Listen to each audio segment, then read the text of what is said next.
Hi friends, எல்லாருக்கும் வணக்கம். Welcome to Dhana's kitchen. நம்ம இன்றைக்கி செட்டிநாடு ஸ்டைலில் ரசம் எப்படி செய்கிறதுன்னு பார்க்க போகிறோம். இது நம்ம மிக்ஸியில் நல்லா மசாலாலாம் அரைச்சி சேர்க்கறனால டேஸ்ட் ரொம்ப நல்லாயிருக்கும்.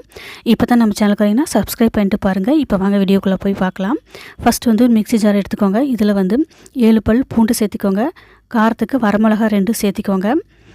மிளகும் சேர்ப்போம், அதனால் காரம் பார்த்து சேர்த்திக்கோங்க. அடுத்ததாக கருவேப்பிலை 1 கொத்தளவு சேர்த்திக்கோங்க. அடுத்ததாக மஞ்சத்தூள் 1/4 டீஸ்பூன் அளவுக்கு, தனி மிளகாய்த்தூள் 1/4 டீஸ்பூன் அளவுக்கு சேர்த்திக்கோங்க. சேர்த்திட்டு அடுத்ததாக பெருங்காயத்தூள் 1/4 டீஸ்பூன் அளவுக்கு சேர்த்திக்கோங்க. இப்போது 1 டேபிள் ஸ்பூன் அளவுக்கு சீரகம் சேர்த்திக்கோங்க. இது கூடவே 2 டேபிள் ஸ்பூன் அளவுக்கு மிளகு சேர்த்தும் அரைச்சிக்கோங்க. நான் பவுடர் பண்ணி சேர்க்க போகிறேன். அதனால் 2 மீடியம் சைஸ் தக்காளி கட் பண்ணிவிட்டு சேர்த்திட்டு இதை நல்லா கொரகொரப்பாக அரைச்சி எடுத்துக்கோங்க.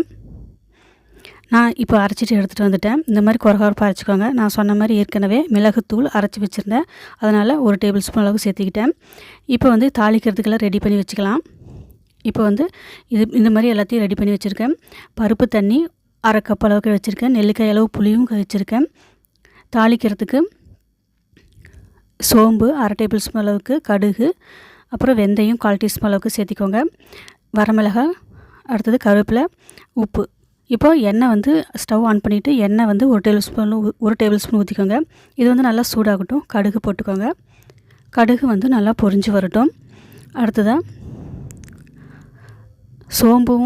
சோம்பு வெந்தயம் போட்டுக்கோங்க. இதுவும் நல்லா பொரிஞ்சு நல்லா வரட்டும். அடுத்ததாக வரமிளகாயும் கருவேப்பிலையும் சேர்த்திக்கோங்க. சேர்த்துட்டு இதுவும் நல்லா பொரியட்டும்.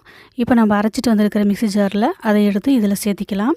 சேர்த்துட்டு ஒரு 2 நிமிஷம் இது பச்சை தன்மை போகிறது அளவுக்கு நல்லா கலந்து விட்டுக்கோங்க. நல்லா இந்த மாதிரி கலந்து விட்டதுக்கு அப்புறமா நம்ம புளியை கரைச்சி வச்சுருக்கோம். அதை இது கூட இப்போ சேர்த்திக்கலாம். இந்த டைமில் இந்த அளவுக்கு கொதித்து வந்ததுக்கப்புறமா ஊற்றுங்க புளி கரைசலை. நல்லா தண்ணி விட்டு நல்லா கரைச்சி 1 கப் அளவுக்கு சேர்த்திக்கோங்க. அடுத்ததாக பருப்பு தண்ணி 1/2 கப் அளவு இருக்குது, அதையும் இது கூட சேர்த்திக்கோங்க. இந்த டைமில்